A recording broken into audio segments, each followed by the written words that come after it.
Hello world, today we will be solving daily challenge of read code. So the problem we had valid parenthesis string. So let's check out what the question says. Given a string S containing only three types of characters, open parenthesis, close parenthesis and asterisk, return true if S is valid. Okay, so let's check what means of valid string here. So the first point is any left parenthesis must have a corresponding right parenthesis, and the next point is any right parenthesis must have a corresponding left parenthesis. Okay, and left parenthesis must go before the corresponding right parenthesis. Okay, we got what the question is saying. And let's check what is asterisk. So asterisk could be treated as a single right parenthesis or a single left parenthesis or an empty string. And some of example given is, okay, these are the examples. The problem says that we have to find valid strings. Okay, and the string contains a left parenthesis, a right parenthesis and one asterisk, well any number of asterisks. Okay, so for this a valid string will be if there are equal number of open parenthesis and sorry left parenthesis and equal number of closed parenthesis. if we have a if we have a left parenthesis and likewise we have a right parenthesis and one more right parenthesis, then it becomes an invalid string because we have two closing parentheses but there is only one opening parenthesis. Okay, likewise if we have more number of left parentheses but less number of right parentheses, then it's also an invalid parenthesis. And the next thing that how a string can be invalid means if right parenthesis come before the left parenthesis, then this will be also an invalid parenthesis. So hope you understand what is the means of invalid parenthesis. Now we will see an example. So let a string is given this one. Okay, so we can see that there is an left parenthesis and likewise there is an right parenthesis. So they will make an valid parenthesis, but there is an asterisk also. So this every asterisk can be treated as a left parenthesis, a right parenthesis or empty character. Okay, so for now we can say that we have a left parenthesis and a right parenthesis, so this asterisk we can treat it as an empty character, so our s will become valid. Okay, and if we see another example that can be taken as this. So here we can see that we have a left parenthesis and a right parenthesis, so these both will be neutralized. And when we will move forward, we can see that we have an closing parenthesis but there is no opening parenthesis, but we have this asterisk. So for this right parenthesis we can take this asterisk as and left parenthesis. That's why this string will become like this, where this left parenthesis will be in the place of this asterisk. Okay, so this becomes a valid parenthesis. Now let's see how we can solve our problem. So most of the time to solve the parenthesis problems we use stack. Likewise we will for this question we will also use stack, but not a single stack. We will be using two stacks because a asterisk makes our problem more difficult. If there was no asterisk, our problem will be taken as an easy difficulty level problem, but due to asterisk it's an medium level problem. Okay, that's why due to asterisk we will be using two stack. So for that let's write an string an example. So let's take this as our example. We will iterate from starting to the end. Okay, and take two asterisks, sorry, two stacks. Let this as s1 and this as s2. Okay, so in this one we will put the index number of opening parenthesis. Okay, this will be for opening, or we say left parenthesis, and this will be for asterisk. And every time we will check that if we got an left parenthesis, we will put its index number. So for this left parenthesis we have an index number of 0, so put it here 0.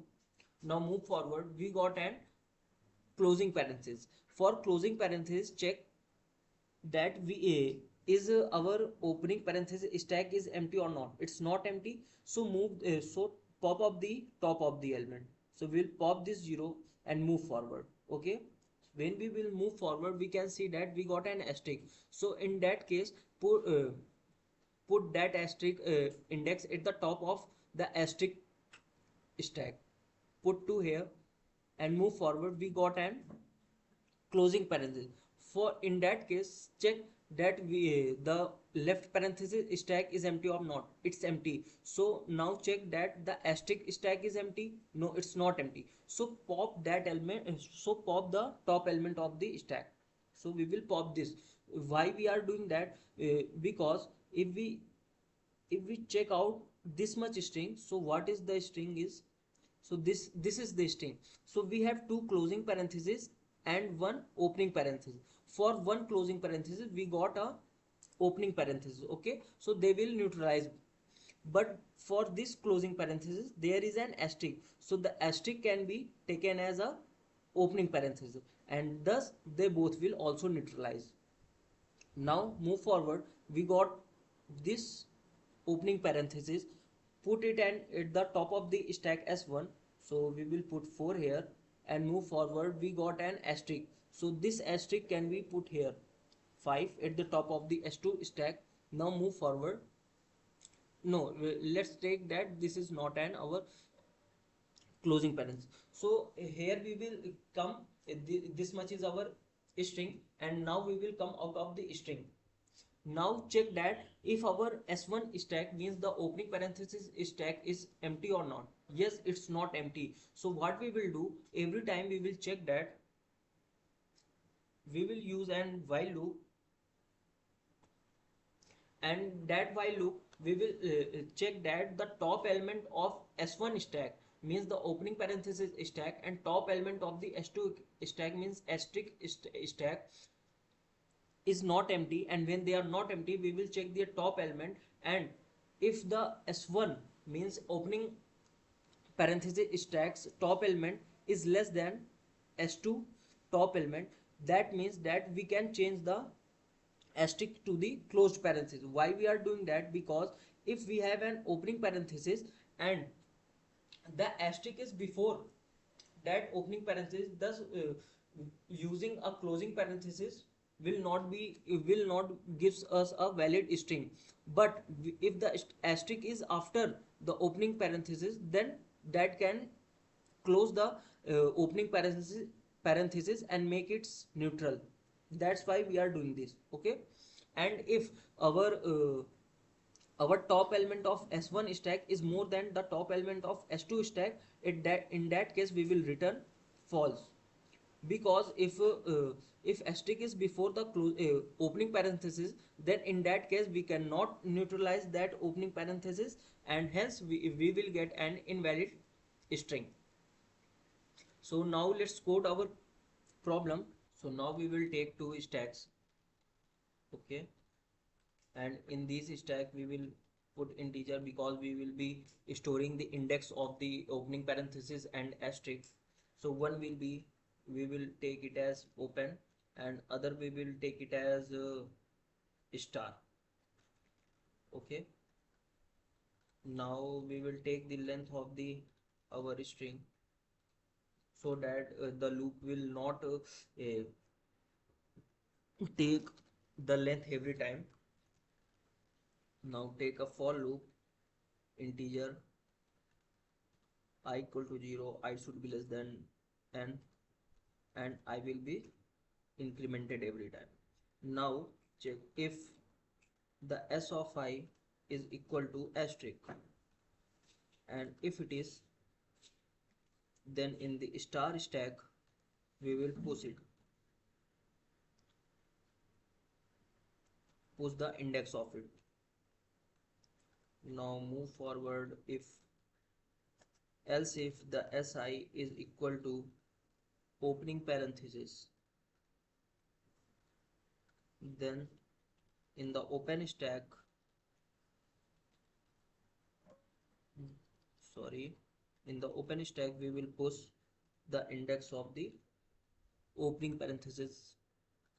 Else if we have a closing parenthesis, in that case we will check that does our opening parenthesis stack is empty or not.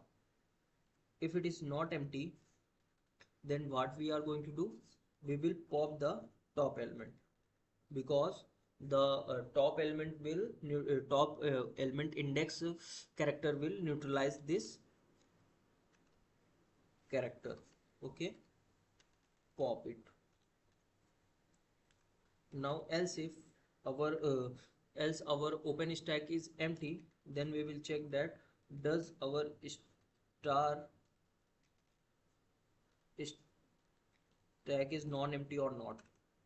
If it's non-empty, then we will pop the top element from this stack also.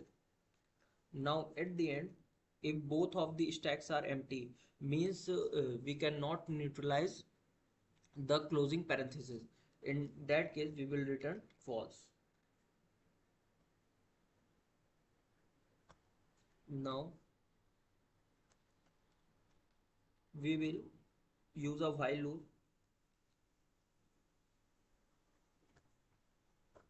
While our open stack is not empty,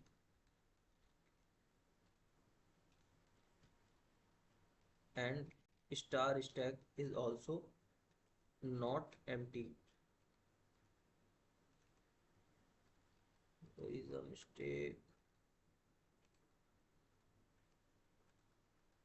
Now we will check that if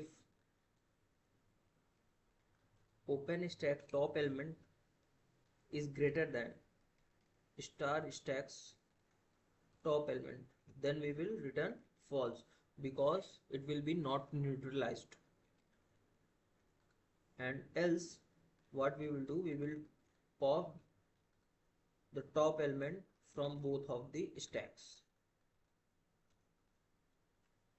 and at the end we will return that if our open stack is